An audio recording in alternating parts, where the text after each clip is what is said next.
Hello, magandang gabi sa inyong lahat mga ka-idol dyan, mga ka-Bokchoy TV dyan. O, ayan guys, alam niyo guys, kararating ko lang dahil galing ako sa trabaho.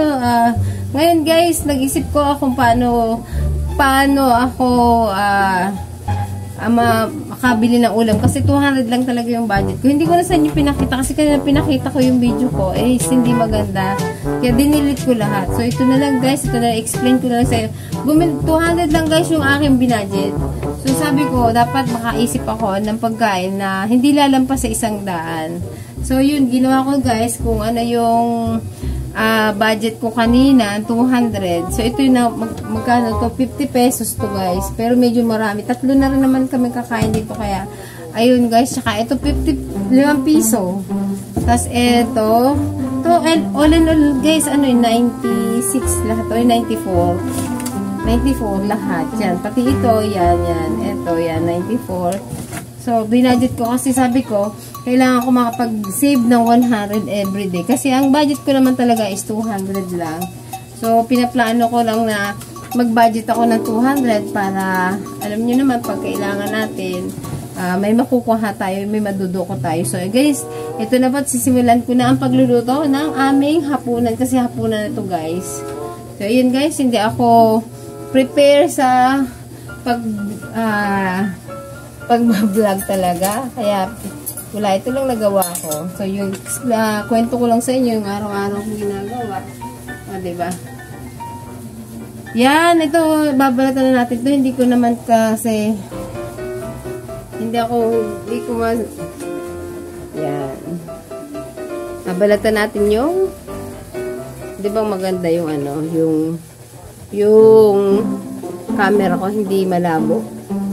O, saglit lang guys, ibabalik natin yun. Doon natin ibabak yung camera para makita nyo kung ayan mga ka-Bokchoy, simulan na natin paano lutuin ang diles. Ayan, babalat na ako ng luya. Ang kapatid niya nga pala po ay yung bawang. Nasaan ka na ba? Parang nagtago yan. Ayan, matagal naman balatan ng luya. Ayan, meron ng, yan, iniwahiwa ko na si luya. Yan ang ilalagay ko sa, ayan ang kapatid niyang si bawang. Mga 2 piraso lang, pwede na. O, yan, si sibuyas pa nga pala. Ayan, o, diba? Halo-halo na, lugasan ko pala po nga pala yung mga luya tsaka sibuyas kasi madumi po yun. Ayan, nilalagyan na natin sa ang mga ingredients sa kawali, sama-sama na yun. Hayaan mo sila magsuntukan dyan. Ayan, ang sili nga pala, meron nga pala akong nabiling sili. Ay, mahal, 2 piraso, 5 na ngayon. Aba, baka naman, bumaba na yan sa susunod na dekada.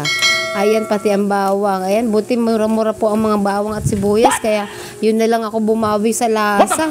Ayan na, ang dilis nga pala, nilalagyan ko muna ng silay, ng asin, bago ko ilalagay sa kawalit. Lalagyan ko pa rin, kasi parang hinugasan ko lang ng asin. Yan, lalagyan ko pa rin yan. Gawa ng, yung lasa niya ay naiwan dun sa planggana. Yan, nilagyan kong paminta at magic sarap. Kailangan may magic yan. Aba naman. Baka naman walang lasa yan at titikman ng mga kakain mamaya ay bahala sila. Ayan, may nilagyan ako ng konting mantika kasi para mawala naman yung lansa.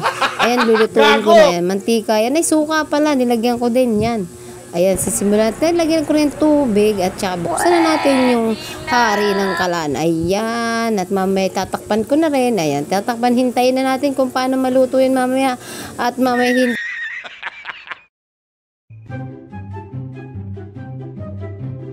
Ayan mga ka-Bokchoy, ayan, napapahinga muna ako kasi katatapos ko po lang po maglutuin lutuin yung diles natin. Ayun yung po yung naluto ko. So, yun guys. At, yan, medyo masarap ba? Masarap ba guys? Para lang. Parang masarap, parang hindi minadukot. Ito na mo, ayan. May batang makamay. Ayan guys, medyo masarap, sabi masarap. Pag tinikman mo, masarap. Pero ewan ko pag masarap nga pag tinikman ko. So, yun guys, magmimerienda tayo kasi may natirang noodles. So, kakainin ko to. Sayang naman to. Hindi naman ako mayaman. Kaya may tuyo pa. Pwede kong partner yan. Pag pa ganito, meriendahan, pwede nang kainin. Yun, kakain yung bata. Kakain ka ba, baby? Ayan. Guys, mga ka-Bokchoy, kung bago lang po kayo sa aking channel at bago lang din ako katulad ng mga bago dyan, yun, Pakisupport naman po ang aking channel, guys. Salamat po ng marami kaya Bok Choy TV. Yun. At pa-subscribe na hindi pa po ako marunong gumawa ng thumbnail, kaya ito lang po yung ginagawa ko. Sana po marunong na akong lahat para ma-update kayo sa lahat ng aking gagawin na pagbablog. Yun lang, at God bless to all, guys. Bye-bye!